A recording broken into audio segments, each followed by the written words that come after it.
restruck, right? That's the reason why. So it's based on internal feedback loop that we're supposed to have access to. Unfortunately, someone took advantage of that.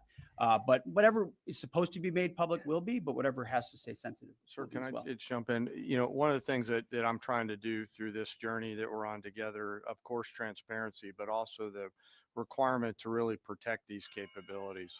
I guess time's up. So there's a balance in there, right? We do need to preserve options should the nation and the joint force be tasked to go do something again. So I'm confident we'll find the middle ground, but there are some things that if asked, I want to not release related to So we're going to leave it right there. I want to thank the heroism of our men and women in the military. Historic outcome. I want to start with that real quick. I think there's so much news, so many things happening that oftentimes big, momentous moments get missed. What President Trump accomplished in NATO yesterday was game-changing and historic. A shift in burden sharing to European responsibility in NATO that most would have said was impossible at the beginning of his term. But he said NATO needs to pay up. They started in the first term, and here in his second term, we've accelerated that. 32 NATO countries committed to spending 5% of their GDP on defense, on actually investing in the NATO alliance. So I hope with all the ink spilled, all of your outlets find the time to properly recognize this historic change in continental security that other presidents tried to do, other presidents talked about. President Trump accomplished it. It's a huge deal. You see, we're here this morning because in hunting for scandals all the time, in trying to find wedges and spin stories, this press corps and the press corps miss historic moments. You miss historic moments like 5% at NATO, which when you hear, I was in the closed door briefing. I wish there could have been cameras in there. When you heard the prime ministers and presidents of other countries, to a man and to a woman, looking at President Trump and saying, this never could have happened. Never would have happened.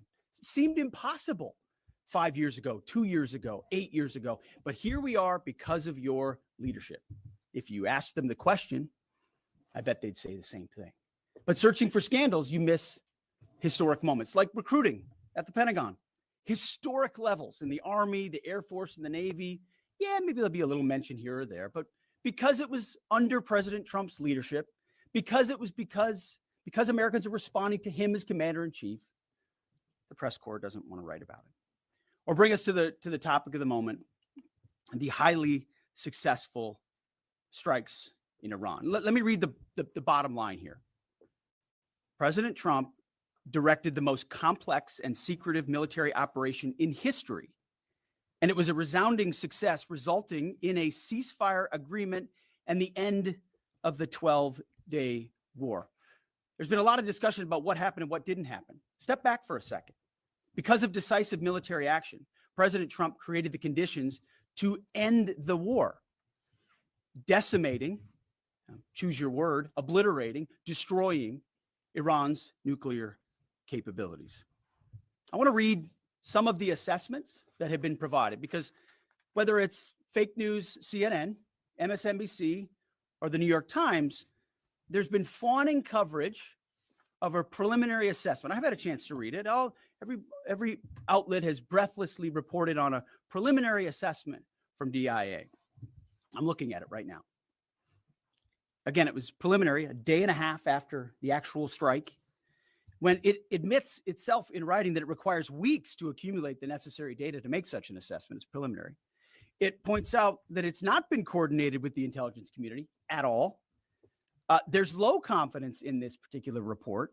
It says in the report there are gaps in the information. It says in the report multiple linchpin assumptions are what this assessment, a linchpin assumption, you know what that is? That means your entire premise is predicated on a linchpin. If you're wrong, everything else is wrong. And yet, still, this report acknowledges it's likely severe damage. Again, this is preliminary, but leaked because someone had an agenda to try to muddy the waters and make it look like this historic strike wasn't successful. I'm going to get to the chairman in a moment because he's going to lay out the particulars for you based on his professional military experience. But here's what other folks are saying. The DIA that put that report out says this is a preliminary low confidence report and will continue to be refined as additional intelligence becomes available. How about the Israeli Atomic Energy Commission? The devastating U.S. strikes on Fordo destroyed the site's critical infrastructure and rendered the enrichment facility inoperable. Have any of these quotes made their way into the New York Times or the Washington Post, MSNBC, CNN? Any of these quotes? How about this one? This is a new one from the UN, the United Nations. No friend of the United States, or certainly Israel often. Here's the head of the UN Atomic Energy Agency this morning, Rafael Grossi. U.S. and Israeli strikes caused enormous damage to Iran's nuclear sites. Don't take my word for it. How about the IDF's chief of staff? I can say here that the assessment is that we significantly damaged the nuclear program, setting it back by years. I repeat, years.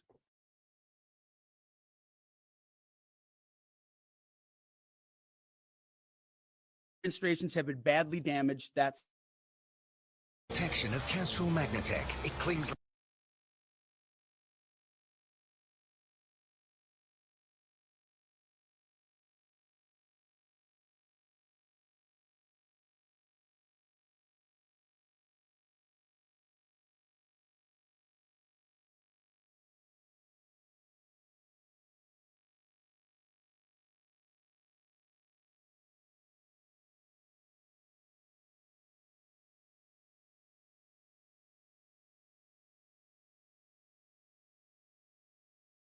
successful mission based on operational security that this department has done since you've been here, and I appreciate that.